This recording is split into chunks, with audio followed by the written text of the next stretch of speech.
Já imaginou um lugar onde tudo pode coexistir em perfeita harmonia? De 5 a 9 de dezembro de 2022. Aprenda uns com os outros em vários diálogos transnacionais. Para juntos alcançarmos um planeta regenerado, é preciso que todos reflitam sobre a importância de se ter comportamentos e ações equilibradas para um mundo melhor.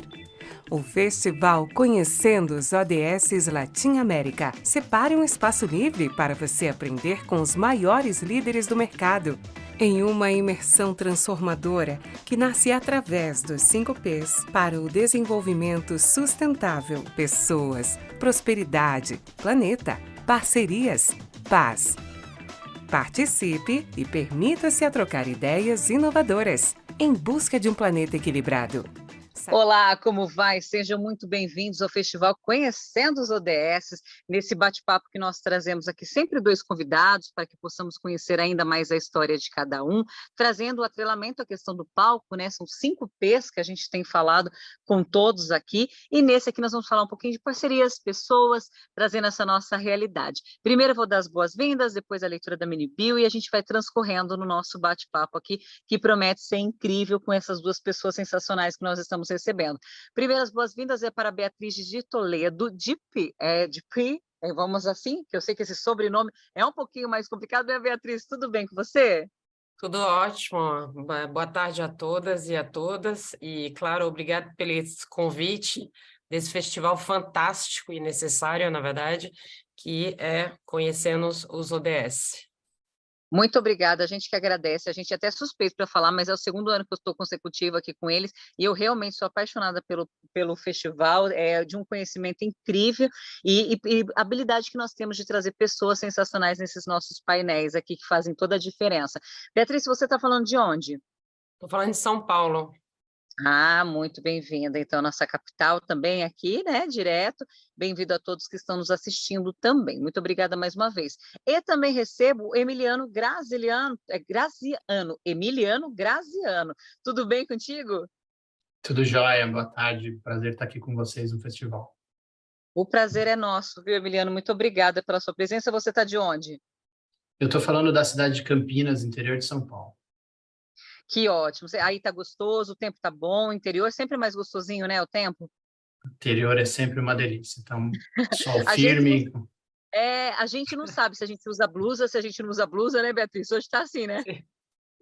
Gente, uma chuva, mas tá bom, né? Uma das coisas que a gente tem falado tanto, que o objetivo ODS aqui, trazendo essa questão climática, né? O cuidado que a gente precisa ter tanto, porque realmente não está fácil. Mas vamos lá para o nosso bate-papo começar aqui. Eu vou fazer a leitura da mini bio, trazendo primeiro a Beatriz, tá? Ela é gerente de comunicação corporativa e sustentabilidade da Santos Brasil desde 2018. Franco-brasileira, com sólida carreira internacional, atua nas áreas de comunicação interna, externa, marketing e SD, né, a governança ambiental, social e corporativa. Ocupou posições estratégicas e de liderança executiva em empresas multinacionais como Terios, Açúcar Guarani, Veolia e Orange. É formada em administração de empresas pela Novance Business School de Paris, com MBA em Administração e Comunicação pela ISC Paris, especialização em Comunicação Empresarial pela ESPN aqui de São Paulo. É membro da ABERJ, Associação Brasileira de Comunicação Empresarial, onde participa de comitês de estudos temáticos ligados à inovação em comunicação corporativa, comunicação e gestão de riscos e crises e comunicação e engajamento em ESG. Participa também do Conselho de ESG da Brasil Esporte, que é um fórum permanente multissetorial de logística e infraestrutura portuária. Estou vendo aí pela foto atrás, eu até ia falar, por que da foto? É um modal, né? Que legal ter essa parte com você. E do Conselho Feminino da Brasil Esporte, que legal, vamos falar muito sobre isso. Nesse primeiro momento, Beatriz, eu passo para você transcorrer um pouco dessa trajetória grandiosa que vocês têm, e aí depois a gente vai conversando a partir do momento do Emiliano, tá bom? Muito obrigada, com você. Muito obrigada, Juliana, pela apresentação. Bom, então, como você falou, eu sou franco-mineira, eu morei e estudei na França por 25 anos. E por que eu estou falando isso? Porque a gente sabe que a estratégia sustentável dos países europeus está sempre atrelada a políticas ambientais, que são mais rígidas, e a implementação de infraestruturas que possibilitam modo de vidas menos poluidores. Então, a gente sempre tem essa falsa impressão, né, do que a oferta dos recursos naturais é infinita, mas não é esse o caso. Até mesmo os recursos renováveis podem ser impactados por fenômenos como a poluição, o aquecimento global, por exemplo. E quando eu estudei em Paris, eu realmente percebi que as escolas em Paris incentivam a biodiversidade e a sustentabilidade. Então, a ideia dos estudos lá é desenvolver, por exemplo, plantio de árvores, hortas, viveiros, também a triagem de resíduos, compostagem, reciclagem. Também eu lembro que tinha até fabricação de ninhos e comedor para pássaro. Tivemos projetos de redução de consumo de água e energia. Enfim, isso realmente faz parte da educação e do DNA europeu. E não é uma questão de dizer que ao jovem que cabe a eles resolver o problema do planeta, não é isso. É educar para um outro estilo de vida. Tem uma frase que eu gosto muito do Albert Camus. Ele fez esse discurso na solenidade do Prêmio Nobel de Literatura, foi em 1957, eu acho. E é uma frase que fala assim, que cada geração se sente, sem dúvida, condenada a reformar o mundo. No entanto, a minha sabe que não o reformará, mas a sua tarefa é talvez ainda maior. Ela consiste em impedir que o mundo se desfaça. Então, assim, o que a gente está falando para os jovens? Que hoje a gente tem que adotar meios alternativos, meios mais green, que a gente fala. Por exemplo, o transporte. Um transporte que seja menos poluente, ou ainda priorizar o transporte coletivo, em detrimento do individual. Então, em Paris, o pessoal usa muito a bicicleta. Temos mais de 371 quilômetros de ciclovias em Paris. E é o domingo e feriado, enfim, você pode circular livremente nas pistas ao lado do Sena. Isso é um dos exemplos que você, pessoalmente, pode contribuir para esse grande objetivo, que é preservar o meio ambiente. E na Santos Brasil, onde eu trabalho, não é diferente. O ESG está presente no nosso dia a dia. Somos signatário do Pacto Global da ONU desde 2013 e alinhado aos Objetivos de Desenvolvimento Sustentável. A gente já assumiu, entre nossos principais desafios, o compromisso de contribuir ativamente para a conservação do meio ambiente e para o desenvolvimento humano. Então, por isso, todo ano a gente aprimora nossos padrões de gestão ambiental, a gente controla nossas emissões de gás de efeito estufa, GE, o nosso consumo de água e a geração de resíduos em todas as nossas unidades. A gente teve um grande passo em 2020, a gente definiu novas metas públicas, atrelada à remuneração da alta liderança e dos demais funcionários. E reduzir em 15% as toneladas de emissão de CO2, 30% o consumo de água e 50% a geração de resíduo. Estude até 2024. Isso é para todo o lado ambiental. Também a gente estrutura e apoia iniciativa de inclusão social selecionada pela companhia, com vários objetivos, na verdade. Um é ampliar as oportunidades de acesso à educação, cultura e esporte, para a promoção da cidadania e do desenvolvimento local. Este ano, a gente apoiou 27 projetos por meio de lei de incentivo que impactaram cerca de 9 mil pessoas vivendo próximo às nossas áreas de atuação. Um dos projetos foi justamente o caminhão ODS, que a gente fez em parceria com vocês, que foi um sucesso, trazendo essa sustentabilidade para o pessoal dentro da casa deles, de maneira objetiva, lúdica, direta, em 4 cidades onde estão as nossas áreas de atuação. O ano que vem, a gente já aprovou essa semana 53 projetos sociais via lei de incentivos fiscais, com aporte de mais de 4 milhões. Então, assim, o que eu posso falar para concluir? É que atingir o desenvolvimento sustentável não é uma tarefa a ser feita por um único grupo de indivíduos ou entidades. O cumprimento da agenda estabelecida pelas Nações Unidas, assim como o cuidado, no geral, com a natureza, depende do esforço coletivo e do estabelecimento de normas e política. A nossa matriz energética do Brasil é infinita. Temos a melhor matriz do mundo. Então, eu acho que o Brasil está na hora, realmente, de visar a redução dos seus impactos ambiental e colaborar para uma produção mais limpa e ecologicamente viável. Obrigada.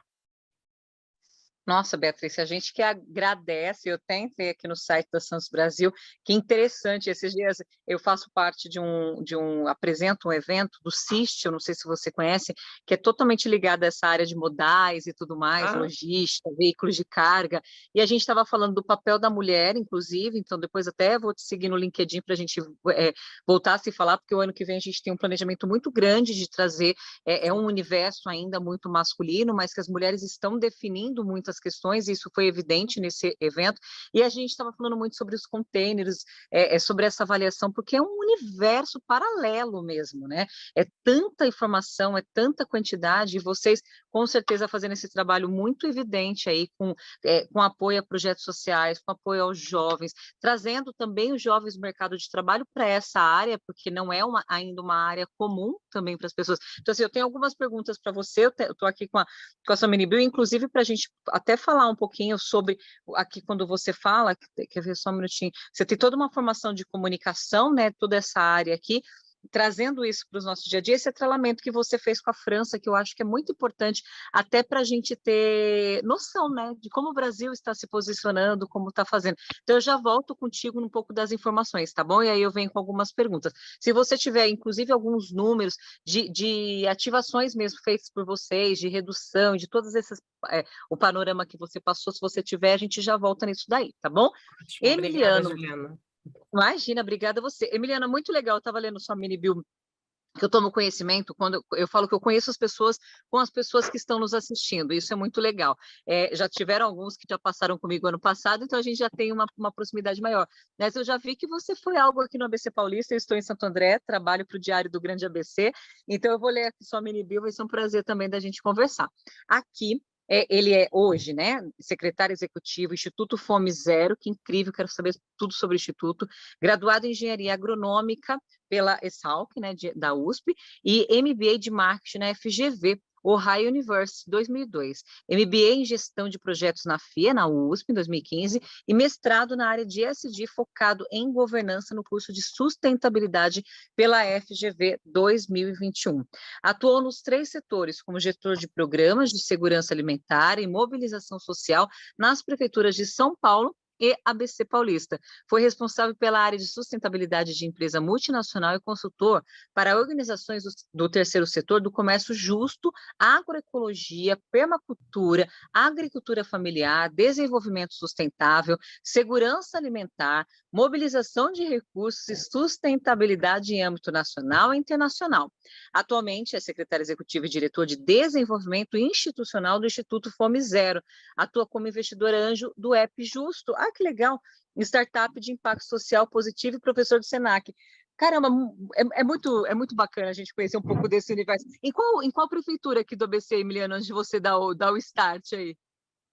Boa tarde. Eu trabalhei na Prefeitura de Santo André, eu fui, por um tempo, diretor interino da CRAISA, mas a minha principal ocupação e que é o maior marco na minha trajetória, eu fui coordenador do Banco Municipal de Alimentos aí da Prefeitura de Santo André. Que legal, que legal. E, aliás, olha, o banco aqui continua sempre maravilhoso.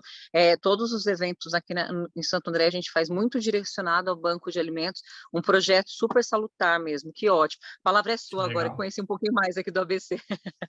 Que joia. Bom, eu comecei a minha carreira trabalhando numa empresa privada com controle de pragas urbanas, né? Rato, barata, morcego, pombo, aranhas, escorpiões, que é uma parte bem técnica da agronomia.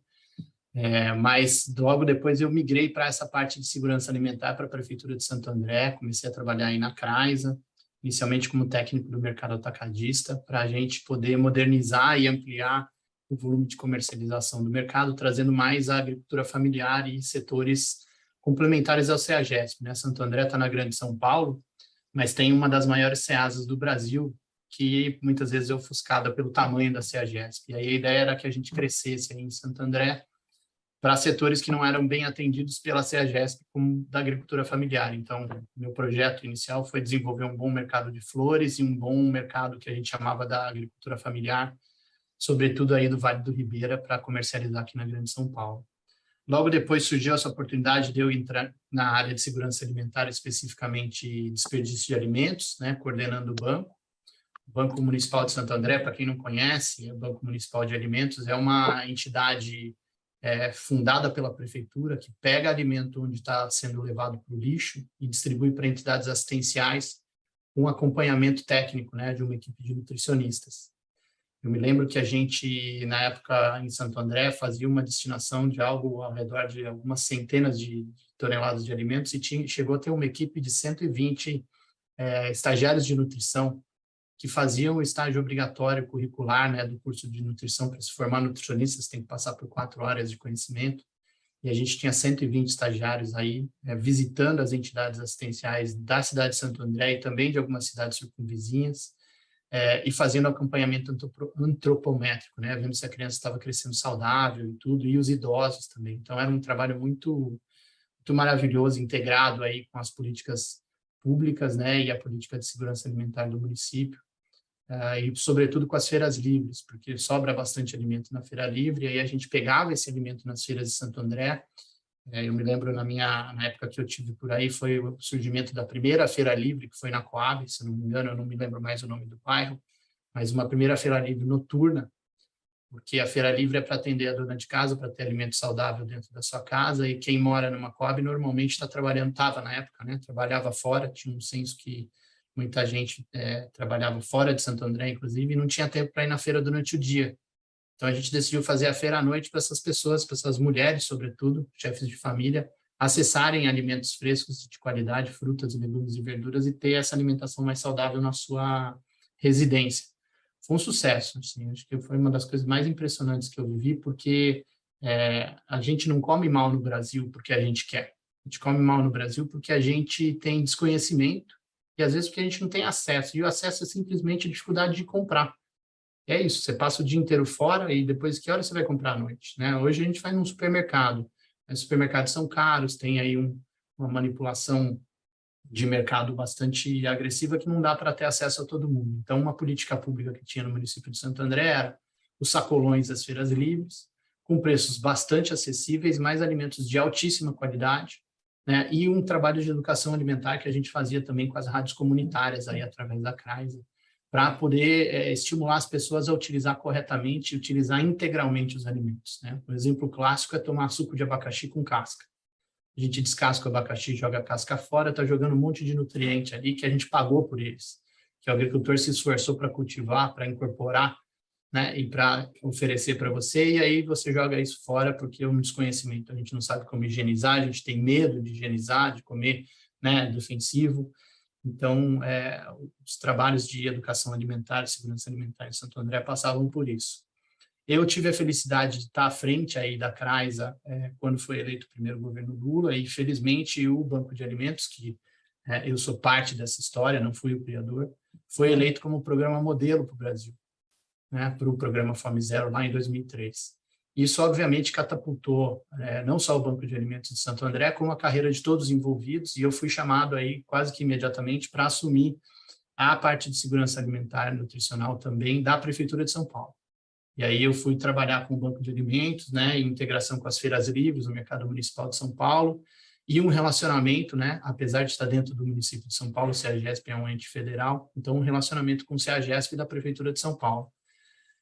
Eu entrei em São Paulo, me lembro dos números, a gente trabalhava com um desperdício ao redor de 60 toneladas de alimentos por mês, que é pouco para uma cidade como a cidade de São Paulo, né, de 20 milhões de habitantes. E a gente, quando eu saí 1 ano e meio depois, a gente estava manipulando algo em torno de 900 toneladas de alimentos por mês, né? O que também é pouco, porque a cidade de São Paulo tem mais de 900 feiras livres, né? E se você considerar que cada feira livre joga fora 100 quilos de alimentos, que não é muito, né? São aí 3 caixas de laranja, né? 3 caixas de tamanho normal, a gente vê o tamanho do desperdício de alimento que a gente tem no Brasil, né? Tem uma estatística que diz que 30% do que o agricultor produz não chega na mesa do consumidor final, né? Isso é uma estatística da Embrapa já bastante antiga, mas bastante válida para os dias de hoje. Então, trabalhando na Prefeitura de São Paulo, eu tive aí a oportunidade de integrar o programa de desenvolvimento de bancos de alimentos para o Brasil, também fazer aí algumas consultorias aí inicialmente já para os órgãos das Nações Unidas, sobretudo a FAO, que é o órgão de agricultura e alimentação das Nações Unidas, e aí eu fui fazer um trabalho com o governo do Canadá, para ajudar eles a estruturar a rede de coleta de alimentos de doação chamado Second Harvest, que trabalha exatamente com desperdício de alimentos na realidade canadense, né? Apesar de ser um país rico, o Canadá recebe muito imigrante legal, né? É a maior cidade chinesa fora da China, se eu não me engano, é Toronto, ou era, e eles têm esse cuidado de também trabalhar com alimentação étnica, e aí acaba tendo um conflito de dificuldade de alimentação. Então, ajudamos aí, eu fiz parte de uma equipe de trabalhar com o governo canadense, e aí entrei por esse mundo do sistema Nações Unidas para as consultorias. Então, trabalhei aí com o PNUD, trabalhei com o Unicef, trabalhei com alguns órgãos das Nações Unidas, sempre com esses programas de segurança alimentar e desenvolvimento local. Tive a sorte, depois de trabalhar com a Fundação Banco do Brasil, na implementação de uma estratégia de desenvolvimento rural sustentável, que era uma estratégia de bancarização de pequenos agricultores no Brasil. O projeto que eu coordenei era um projeto com criação de cabras e ovinos, né? Caprino ovinocultura, 9 estados do Nordeste. Foi um projeto piloto, mas como tudo no Banco do Brasil, gigante, com inicialmente 5.000 pequenos agricultores, em 9 estados do Brasil. A gente trabalhou 1 ano e pouco para poder trazer esses pequenos agricultores para uma segurança um pouco maior de segurança alimentar, então para ter condições de almoçar, jantar e ter café da manhã todos os dias na sua mesa, né? Mas também para ter uma condição de dignidade, de cidadania para acesso a elementos bancários. Muitos desses agricultores, né, na época não tinham nem RG. Né? Então, foi um trabalho muito bonito aí de cidadania do Banco do Brasil, que a Fundação Banco do Brasil desenvolveu. E depois eu fui finalizando esse trabalho de implementação, né, de auxiliar. Eu continuei na área de consultoria, empreendi com algumas empresas, uma empresa de produção de alimentos orgânicos com resíduos aí do Ceasa de Campinas e depois do Ceasa de São Paulo junto, então aqui na área do interior de São Paulo. Empreendi com uma empresa de gestão de projetos para terceiro setor, para ajudar justamente aquela pequena organização que quer captar dinheiro, precisa de recurso, mas não sabia escrever o projeto. Então, eu, junto com 4 colegas sonhadores, a gente montou uma empresa que ainda existe, chama-se Giral Viveiro de Projetos, e eu saí, a Giral continua hoje, é um grato filho que eu tenho, e depois acabei entrando para a iniciativa privada. Então, eu tenho a sorte de andar nos 3 setores. Na iniciativa privada, eu ingressei na BASF, que é uma empresa alemã, uma indústria do setor químico, mas é um setor químico de base para todos os outros grandes setores do Brasil. Então, químico, a BASF é dona da marca Souvenir de tintas, a BASF produz catalisadores para a indústria automotiva, a BASF produz defensivos agrícolas para produção de soja, tomate e tudo mais. Então, eles estão em todos os produtos aí. E fiquei lá por 8 anos. O vice-presidente, uma época, brincou, falou, eu quero que a Basf seja a empresa mais sustentável do Brasil e seja reconhecida por isso. E em 2019 eu tive a felicidade de alcançar esse título, né? A maior premiação mais reconhecida que tinha na época do Brasil de sustentabilidade é o Guia Exame de Sustentabilidade. A Basf foi eleita como a empresa mais sustentável do Brasil em 2019, foi capa desse Guia Exame de Sustentabilidade. Resultado de um trabalho que eu fiz aí com a área de comunicação corporativa e relações institucionais, onde eu pertencia. É uma colega da Beatriz, a minha ex-chefe, a Cristiana Brito, que é maravilhosa, que, aliás, é uma mulher alfa. Ela tem um livro muito legal, se vocês se interessarem, tem um movimento Mulheres Alfa. Eu acho que é muito interessante conversar com a Cris sobre esse tema. E a gente alcançou essa graça de ser a empresa mais sustentável, e eu achei que estava na hora de eu mudar de áreas, né? Como todo sonhador, trabalhador aí da área de sustentabilidade, eu queria voltar para a academia, e aí ingressei no meu mestrado na FGV, que é um mestrado maravilhoso, te provoca muito a refletir e se reposicionar como ser humano. E nesse momento eu achei que a minha carreira tinha que voltar um pouco para a minha origem, que era para o terceiro setor, para o Sistema Nações Unidas. Então eu voltei a trabalhar para o Sistema Nações Unidas, aí eu fui fazer a aproximação entre o Sistema Nações Unidas e o setor privado, para uma outra agência chamada IFAD, que é como se fosse o Banco Multilateral das Nações Unidas, que financia os projetos de agricultura e desenvolvimento agrícola. Eu trabalhei na América Latina, então aí eu tive a oportunidade de trabalhar em Honduras, El Salvador, Guatemala, Costa Rica, né, países extremamente pobres aqui da América Central, Peru, Brasil, né, América do Sul também. E o meu trabalho era basicamente fazer com que a iniciativa privada participasse das iniciativas das Nações Unidas como financiador e como parceiro. Então, bem no ODS número 17, aí na veia, para poder melhorar os indicadores de todos os ODS da América Latina em geral. Foi uma consultoria de 1 ano, e aí, imediatamente, eu conheci nesse caminhada o pessoal do Fundo JBS pela Amazônia. Imediatamente que eu saí, eu fui trabalhar no Fundo JBS pela Amazônia, estruturando a parte de captação de recursos, aí exclusivamente para o fundo. É um fundo criado super recente, tem aí um pouco mais de 2 anos, e atua exclusivamente na Amazônia brasileira. Acabou de fazer o seu planejamento estratégico, tem 3 eixos aí de atuação, né, com ciência e tecnologia, desenvolvimento de comunidades e bioeconomia.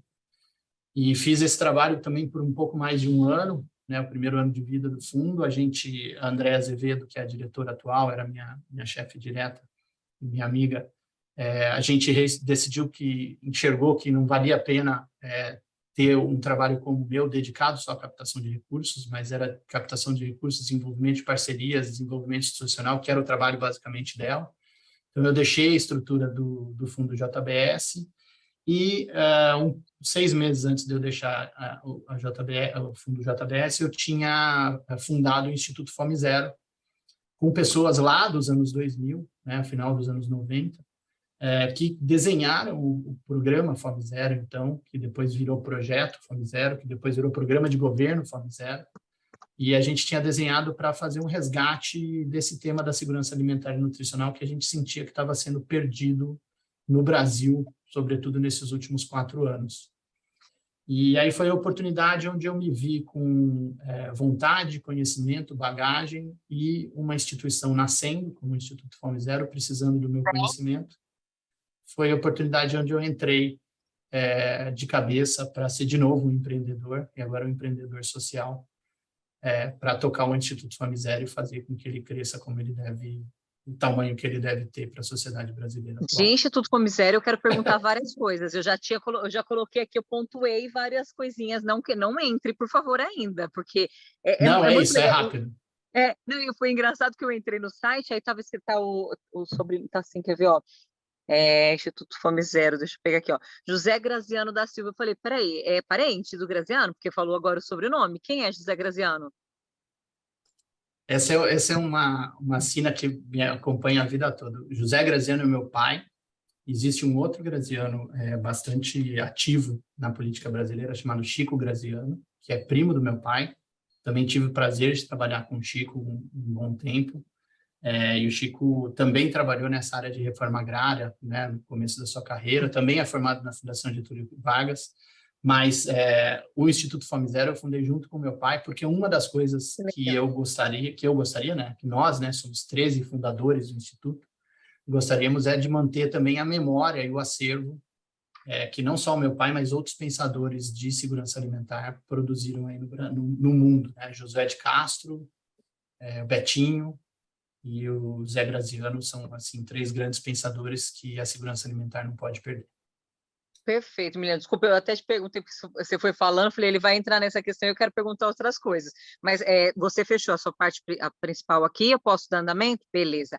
Beatriz, aliás, depois você falou da colega aqui, Mulher Alfa, é o livro de quem quer, para a gente já pegar as tuas referências. É assim, a gente vai aprendendo tudo em conjunto. Cristiana Brito, maravilhosa, então ela é membro da ABERJ, colega da Beatriz. Já abri aqui no site e já possibilitei aqui a compra. Tem para venda em todos os sites, os principais aí. Mulher Alfa, Liderança que Inspira, Cristiana Xavier de Brito. Então, já achei aqui certinho. Depois eu vou dar uma olhada com carinho. Beatriz, como nós falamos, ainda seguindo até nesse cunho realmente da mulher, porque como eu falei para você na leitura da sua mini bio, falando um pouco desse universo também, eu queria até que você expressasse um pouco isso, dessa pontuação do feminino em áreas como logística, né, dessa busca constante que a gente traz aqui, e da sustentabilidade também. Se você acabou trazendo um olhar, acho que é desde 2018, né, que você está nessa empresa, que é a Santos Brasil, se eu não me engano, estou aqui na leitura, e inclusive a Santos Brasil aqui, né, pelo site, trazendo mais de 9 mil clientes, é uma potência de empresa. Então, assim, parabéns para você pela sua atuação, mas me traz um pouco dessa questão, sabe, da atuação feminina também. Então, na verdade, quando a gente fala de diversidade e inclusão, dentro da Santos Brasil, a gente valoriza a diversidade e inclusão, e a gente até foi considerado, pelo 4º ano consecutivo, uma das melhores empresas para se trabalhar, o Great Place to Work. No entanto, como você pontuou, apesar de todas as conquistas, a implementação e aceitação total da diversidade, equidade e inclusão, a gente sabe que ainda é um longo caminho a ser percorrido dentro do nosso setor e da nossa empresa. Então, nesse início de ano, a gente fez um censo de diversidade para identificar os perfis de diversidade da Santos Brasil. A gente construiu um programa de diversidade e inclusão com mais de 70 ações para serem realizadas até 2025. É muito essa coisa de lugar de mulher é onde ela quiser, na verdade. Você comentou aqui, justamente, o meu cais aqui, você está vendo esses navios? A gente teve, há 2 semanas atrás, o maior navio que entrou no Porto de Santo e que atracou no nosso cais aqui. Quem está liderando toda essa operação é uma mulher, ela chama Evelyn, ela é a gerente de operação, e junto com a coordenadora de operação. Então, nunca foi visto no Porto de Santo um navio tão grande, que chama Panamax, na verdade, são os 366, que a gente chama. E quem liderou tudo isso, junto com as equipes, foram uma gerente e uma coordenadora. Então, assim, esse mundo do porto sempre teve muito estigma do que o porto é força, é a força do homem, tudo isso. Mas, assim, de 20 anos para cá, o porto se automatizou. Então, hoje em dia, só trabalha no porto quem tem não só capacidade física, mas capacidade intelectual. Então, a gente sabe, as mulheres têm um número, estuda mais do que os homens, isso é um fato, no Brasil principalmente. Então, hoje, a mulher, ela tem o lugar dela aonde ela quiser. Ela pode dirigir os nossos caminhões, como ela pode fazer toda a parte operacional do nosso terminal para um navio gigantesco que entra no nosso porto sem problema. Então, eu acho que nós, mulheres, a gente não tem que se limitar, a gente tem a chance que a economia evoluiu e agora você é julgado pela sua capacidade intelectual e não mais física. Então, isso é um ponto para nós. E segundo, eu acho que a gente tem que sempre pedir o apoio dos homens, porque os homens, eles são primordial nessa ascendência das mulheres. Sem eles, sem o apoio dos homens, a gente não consegue ter cargo de liderança, entrar em conselhos.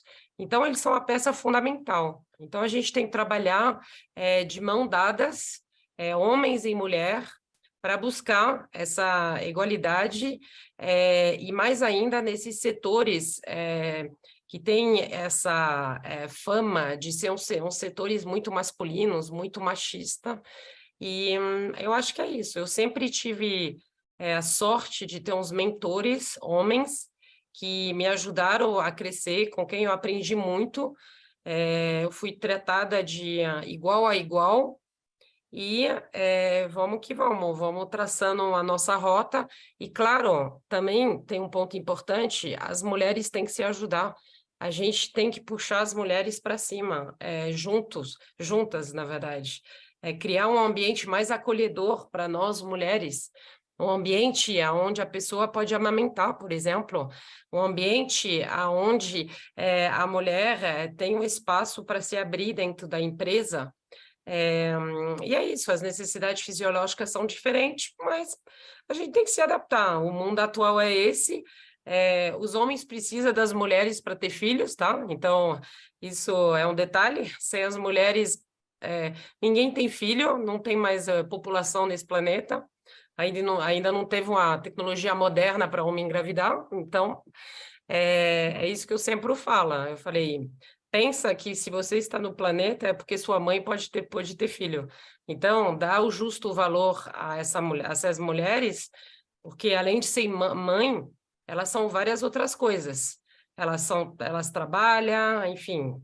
Então, é isso. Eu acho que com esse tripé que eu falei, a gente consegue, com certeza, uma vida pessoal rica e também uma vida profissional rica, sem limite. Tipo, eu sempre falo, o céu é o limite. Então, acho que é isso.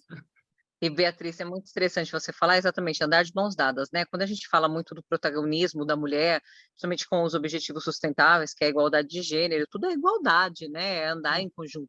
É que realmente existem setores ainda da sociedade que acabam tendo menos a participação feminina, mas é muito interessante quando a gente ouve alguém que está em atuação falando dessas possibilidades, falando de um Panamax como esse, por exemplo, de atuação, falando da mulher como protagonista realmente no desempenho de uma área. É sensacional. Eu já volto contigo também. E aí, o Emiliano, Instituto Fome Zero, né? Eu entrei aqui, a gente, para algumas outras, Fome Zero para a gente já é algo natural, assim, para a gente começar a falar, né? As pessoas conhecem já, faz parte do dia a dia, de quando falam de projetos sociais ligados à segurança alimentar. Nós vivemos momentos muito tensos, né? Já faz ao longo dos anos, não é algo só agora, mas muito intensificado por causa da pandemia também. E aí a gente conversa sobre segurança alimentar. Então, eu queria que você me desse um panorama do Fome Zero, e aqui eu via um pouco dos objetivos, que é promover o direito à alimentação adequada, apoiar a formulação de políticas de combate à fome, envolvimento das 3 esferas federativas, desenvolvimento local. Vocês têm alguns né, os pontuais muito fortes para você trazer para a gente, por favor. Bom, o Instituto Fome Zero, eu gosto muito de falar que a gente se apoia em quatro formas de trabalho complementares, né? Primeiro, é o que eu estava falando do acervo e memória, né? Tem muita coisa que foi produzida já no Brasil e no mundo sobre segurança alimentar e nutricional que a gente deveria ter muito orgulho e copiar, né? A política de bancos municipais públicos de alimentos, por exemplo, é um exemplo. A gente tem Banco Municipal Público de Alimentos, deveria ter em todas as capitais do Brasil, né? Em grandes cidades, como aqui Campinas, onde eu estou, tem um Banco Municipal Público de Alimentos. E isso é um capital que deveria ser preservado e deveria ser melhor trabalhado. Então, a gente trabalha nessa frente de resgatar e disponibilizar. Inicialmente, a gente tem só o nosso site para fazer isso, mas a gente tem aí É um processo de formulação de várias parcerias para a gente estar em diversas universidades, e não só nas brasileiras, a gente quer transformar isso para todos os idiomas, para que a gente possa realmente copiar. O programa Fome Zero começou lá em 2000 aqui no Brasil, né? Implementou no governo de 2003, mas ele foi copiado no mundo todo. Na África, a gente tem vários exemplos de países que copiaram a política do programa Fome Zero, na Ásia, na África subsaariana, na própria América Central, na Europa também, tem vários exemplos de programas de bancos de alimentos, né, de colheitas urbanas, de restaurantes populares, todas as iniciativas de combate à fome muito exitosas e que devem ser colecionadas, replicadas e preservadas. Em paralelo a isso, tem esse trabalho de educação e formação, né, que a gente fala, principalmente dos gestores e atores públicos, porque a transformação social, eu tenho a felicidade de ter passado nos 3 setores, ela precisa do setor público para ela se efetivar e para ela perpetuar. Você olha o SUS no Brasil, o SUS só resiste porque ele é municipalizado, né? A gente tem um sistema privado excelente em algumas cidades no Brasil, que às vezes supera o SUS, mas a gente tem alguns lugares que não existe nada além do SUS, né? A segurança alimentar a gente enxerga com essa visão também, de que ela deve, a política de segurança alimentar e nutricional deve ser preservada, principalmente no nível municipal. E aí a gente trabalha com esse apoio de educação para vereadores, para gestores públicos, prefeitos, equipes, né, diversas, né, sejam municipais, de governos estaduais também, e até do governo federal, nas suas diversas esferas. Porque a gente também precisa saber verificar e acompanhar, né, e fiscalizar. Então, Tribunal de Contas da União, Ministério Público, todos esses órgãos, né, precisam saber o que é uma boa política de segurança alimentar e nutricional, precisam saber como medir isso. Não é gastar dinheiro, não é construir prédio de banco de alimentos, é quantas toneladas de alimentos você tirou da rua e virou efetivamente refeição. Porque não adianta você tirar da feira livre, que ia ser jogado no lixo, e jogar no lixo do banco de alimentos. Você tem que transformar isso em efetivamente nutrição, né? Não adianta você estimular o consumo de ultraprocessado. Você pegar na escola, você dá um valor por criança de um pouco mais de 30 centavos, que a prefeitura consegue comprar no máximo um suquinho de caixinha ou uma bolacha, sendo que o Brasil é um dos maiores produtores de fruta do mundo, in natura, sendo que a gente tem cidades no Brasil que jogam toneladas e toneladas de fruta fora porque simplesmente não tem quem compre, e o governo podia comprar. Então, esse é um outro lado, de capacitar o agente público de enxergar isso, de mostrar que ele tem o poder, né? A caneta na mão, né? De falar, não, eu não vou comprar bolacha, eu não vou comprar Danone, e aí eu não estou julgando aqui, né, o iogurte, eu estou dizendo que a gente tem opções tão saudáveis quanto e mais naturais, né? E a gente tem que fazer esse tipo de educação. A gente tem um outro lado, e aí valorizando o papel do setor privado, que é levar esse conhecimento também a serviço das estratégias de desenvolvimento e de sustentabilidade das empresas. Porque as empresas estão inseridas em territórios, as empresas têm pessoas, as pessoas almoçam por muitas vezes, né, tomam café por muitas vezes na empresa, e você precisa também que o conceito de segurança alimentar e nutricional seja compreendido pelas empresas, seja trabalhado de uma maneira positiva. Então, se a empresa Santos Brasil é um excelente exemplo, eu lembro quando eu estava na BASF, a gente conversou algumas vezes com o grupo, por exemplo, que trabalha dentro do Pacto Global da ONU, que a Santos Brasil faz parte, e a gente conversava assim, como que eu desenvolvo uma política de engajamento com a comunidade do entorno, de maneira que essa comunidade não fique dependendo da empresa, né, e não fique batendo na porta da empresa pedindo esmola, pedindo dinheiro. Eu quero que essa comunidade se desenvolva. Se a minha empresa estiver inserida num território rico, vai ser bom para a minha empresa, vai ser bom para todo mundo. Então, como é que você leva a perspectiva de segurança alimentar? Como é que você estimula, por exemplo, a presença de hortas dentro das creches que você dá recurso para patrocinar, né, nos seus programas de relacionamento ou de RSE da sua empresa?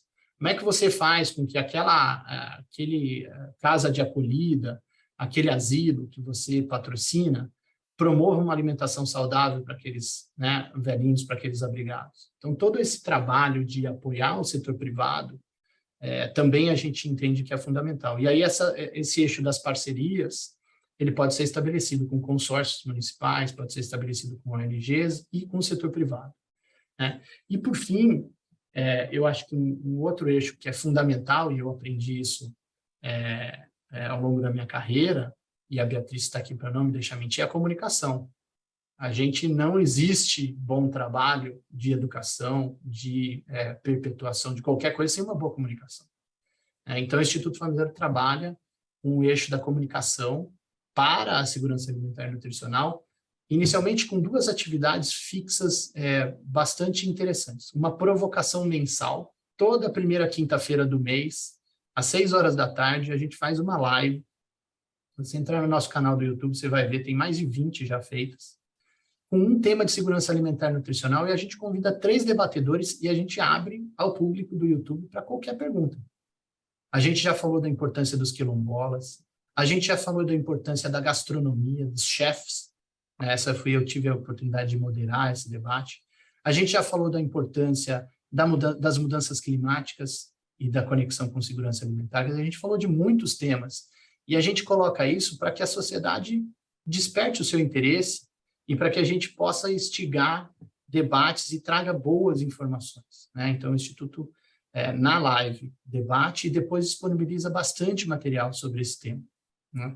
E o último, vamos dizer, veio de ação dentro da área de comunicação é a gente promover um clipping, né, que a gente chama de café coado, de alto nível, para que você leia uma vez por semana sobre segurança alimentar e nutricional com as melhores e mais recentes publicações, não necessariamente técnicas, então notícias, né, e debates que estão surgindo no mundo.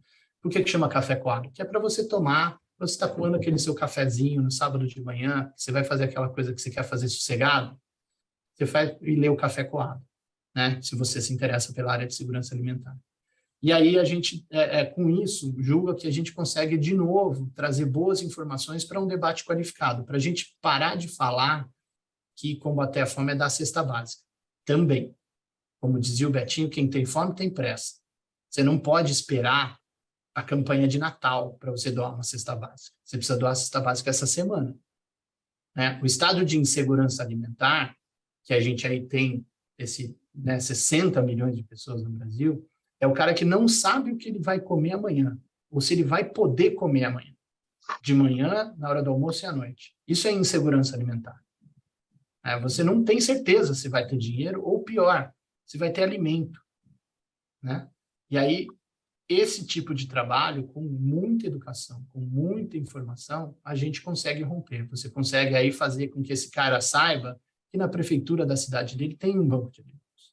E que ele pode ir lá no banco de alimentos, e eu não sei, depende da política do banco, mas ele pode requerer um alimento para a família dele, uma cesta básica, ou para uma entidade assistencial que esse banco abastece. Então, é um trabalho bastante grande, com esse entendimento do que é segurança alimentar e nutricional, para a gente poder fazer com que o Brasil, de novo, saia do mapa da fome e tenha mais dignidade para todos os brasileiros.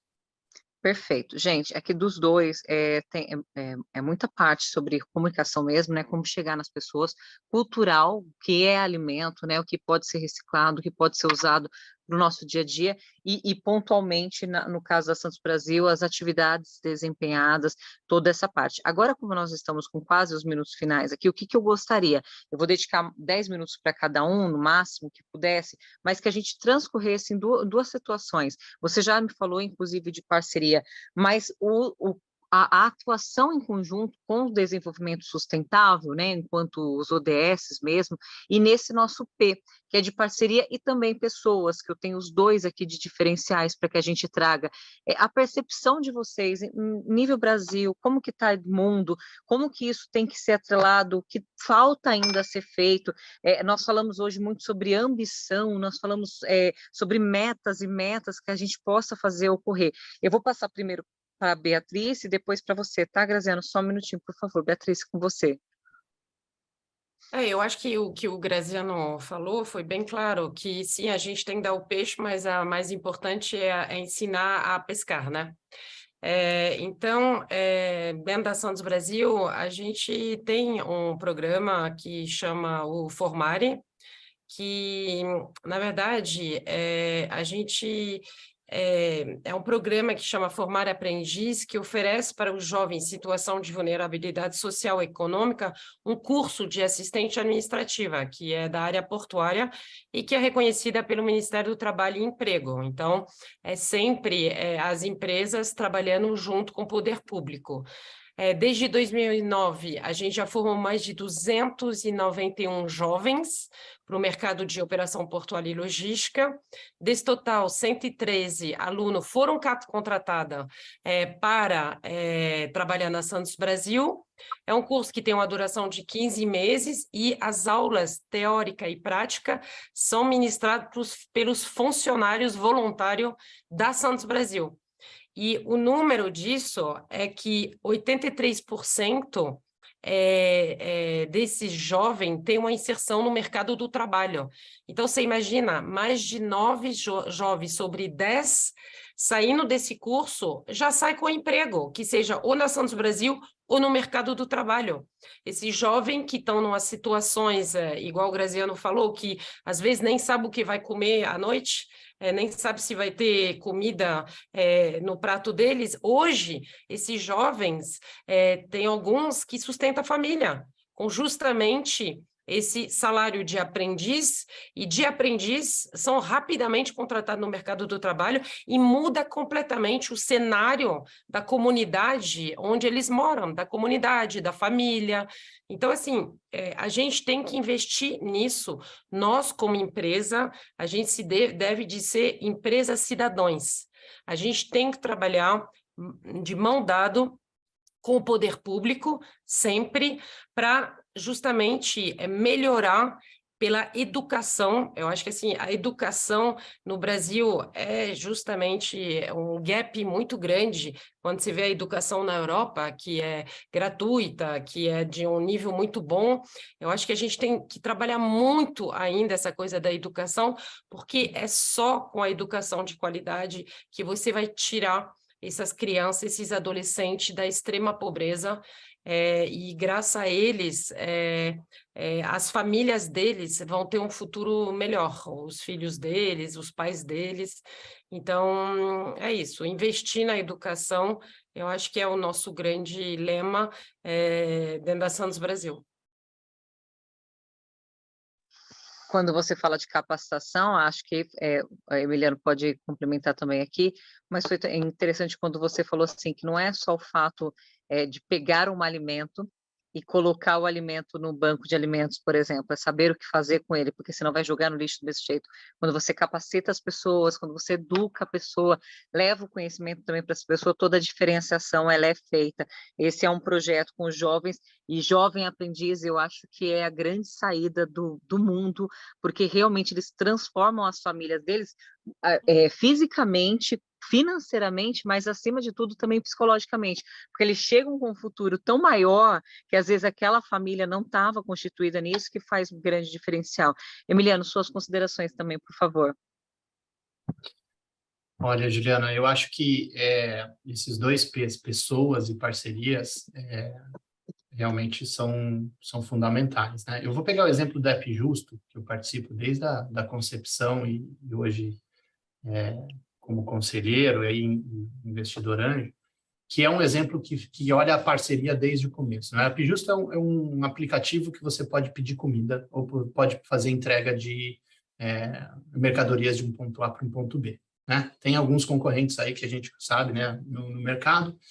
E qual que é o princípio da App Justo? É que ele vai ser justo para o entregador e para o restaurante. Então, ele começa pensando na parceria. E por quê? Porque do mercado em geral, a média é que quase 30% do preço que o consumidor final paga fica na mão da plataforma, do intermediador, que deveria ser um parceiro, mas ele não é. Ele é um explorador da mão de obra do entregador, que é um conceito hoje que chama-se uberização, precarização do trabalho, porque aquele entregador, às vezes, ele ganha R$2, R$3 pela entrega que ele faz, de um produto que, né, vai custar R$40, 50, 80, 100, uma refeição. O App Justo surge na contramão disso. Surge para que a gente dê um rendimento digno e mínimo, né, a esse entregador. Então, o cara não sai do lugar se não ganhar pelo menos R$ 10. O cara ligou a moto, a taxa mínima que ele ganha é R$ 10. Aí você fala, nossa, mas então vocês são mais caros. Surpreendentemente, não. Por quê? Porque o App Justo tira da sua taxa de transação. Então, ele é parceiro. A parceria, né, e esse é o recado, a parceria é uma renúncia de ambas as partes, de todas as partes envolvidas. Então, o restaurante deixa de ter a exclusividade de um grande aplicativo para entrar numa plataforma pequena que é o App Justo. O App Justo abre mão de uma parte da remuneração que é a média do mercado. E essa média dessa remuneração vai para o entregador, que é a terceira parte, é uma parceria, que é a pessoa. Né? A gente esqueceu, e hoje em dia está muito cruel, a gente não vê mais a fome, a gente não vê mais o entregador de comida. Né? Ficou normal. Você passou no semáforo, o cara bate na tua janela, você nem olha. Você não sabe se era branco, preto, amarelo, se estava de camiseta verde, se estava de camiseta azul, se estava pelado. Você não vê. Então, essa normalização da barbárie é que a gente tem que tomar cuidado e a gente tem que olhar para as pessoas. E as pessoas precisam ser consideradas nas parcerias. E quando você considera, você consegue, para fechar o raciocínio, resultados como, por exemplo, no App Justo, onde você tem uma entrega da mesma refeição, vindo do mesmo restaurante, mais baixa por aquela plataforma, porque é uma plataforma de parceria. Ela não é uma plataforma de exploração. Né? Então, eu acho que se a gente começa a considerar o trabalho de combate à fome e segurança alimentar, ou para qualquer outro trabalho, as pessoas, as suas reais necessidades, e a gente está disposto a abrir mão de um pouquinho do nosso conforto, do que a gente está ganhando, para a gente poder beneficiar o bem comum, eu acho que aí a gente prospera, e aí a gente conhecendo todos os ODS por dentro, a gente vai ver que é possível, sim, a gente atingir até 2030 esses objetivos que não são tão ousados assim para a gente como planeta. Você já tem até preocupação aqui no site, eu não conhecia o app Justo, já tinha ouvido falar, mas não conhecia. Colaboramos com os Objetivos de Desenvolvimento Sustentável da ONU, o 8, que é trabalho digno e crescimento econômico, e 10, de reduzir as desigualdades. Quando a gente, duas partes que você me falou realmente chamam a atenção, que é não normalizar a barbárie, que eu acho que isso é realmente o que está comum. A gente vive num ciclo tão maluco que a gente não para se importar, ou a gente vê tanto, e quando vê tanto a gente fala, não, isso é normal, né? Isso não é nada normal. Na sua frase aqui do Instituto Fome Zero, você fala que a única coisa que existe é zero fome, não existe um pouquinho de fome, é fome zero e pronto, acabou. Isso é realmente muito importante. E a outra questão é do cada um tira um pouquinho, porque parceria também não é que todos vão ganhar, mas às vezes um pouco de cada um ceder, e aí cedendo todo mundo em conjunto, fazendo algo muito importante. Emiliano, sensacional, obrigada pela explanação e tão relevante. E Beatriz, você na sua fala também, eu estou grávida, né? É muito interessante quando você fala criar um ambiente saudável para a mulher, que possa amamentar, que possa fazer. Eu tenho uma rede de apoio muito legal, onde eu trabalho mais eficazmente, que é aqui no Jornal Diário do Grande ABC, e muita gente estava falando isso, não, vai ter um berçáriozinho, aí você vem, a gente cuida, aí a gente brinca, e você continua, porque eu falei, eu não vou parar, né, meu universo é totalmente insano de horário e tudo mais, mas eu gostaria de vivenciar a gravidez, e é isso que a gente fala, somos diferentes, em questões fisiológicas, porém a gente é uma junção de tudo. Então, muito aprendizado aqui com vocês, eu agradeço demais a participação. Primeiro vou agradecer e passar aqui para a Beatriz, muito obrigada. Você é nascida na França ou você é nascida aqui no Brasil? Não, eu sou mineira, eu nasci em Poços de Caldas. Minha mãe é mineira, só que com 1 mês de idade, como meu pai é francês, a gente voltou para a França, na verdade. Os dois são maravilhosos, os 2 lugares estão de parabéns. Sim, queijo e camembert, metade queijo, metade camembert, exatamente. O queijo não para, né? Você é do queijo, com certeza. E obrigada pela oportunidade de ter você aqui. Mande um abraço para todos da Santos Brasil, para todos, sem exceção nenhuma, e obrigada pela sua participação. Obrigada a vocês dois, foi muito bom. Obrigada, Beatriz. E, Emiliano, para você também um agradecimento especial também na questão do Fome Zero, quando quiser, para a gente trazer esse projeto um pouco mais ainda em evidência. Muito legal a questão das lives, eu entrei lá, vocês conversando com os chefs, a gente sente muita diferença disso, meu marido é chefe de cozinha, e a gente fala, ele até brincou, mandou aqui para mim, falou assim, eu faço suco com casca, porque realmente a gente tem esse hábito é nosso já. Eu faço parte de uma ONG, inclusive, que ela está fazendo isso na alimentação das crianças. Não é só a carne, não é só isso, né? Você tem uma alimentação em conjunto. Então, essa conscientização é muito linda, muito viável para que a gente chegue a algo sustentável mesmo. Obrigada, viu, Emiliano? Um abraço para todos do Fome Zero e para o seu pai também. Obrigado, eu que agradeço. É sempre importantíssimo poder contar um pouco dessa história bonita e chamar mais gente para contribuir com o Instituto Fome Zero e com principalmente conhecer os ODS por dentro, que a gente vai conseguir transformar essa sociedade. Obrigado da oportunidade, um abraço aí. Eu não lembro, você falou quantos anos faz do Fome Zero? O Instituto Fome Zero tem um pouquinho mais de 2 anos. Ah, muito legal. Nossa, e que coisa, né? A gente já ouve tão bem e tão ativo, né? Muito bacana. Obrigada. Gente, para vocês que nos seguiram, nos ouviram, participaram e compartilharam, meu muito obrigada. Aqui foi Emiliano, Beatriz com a gente. Vocês sabem que tem vários painéis, várias temáticas para que a gente troque aqui nosso bate-papo direto. Muito obrigada pela oportunidade e até mais.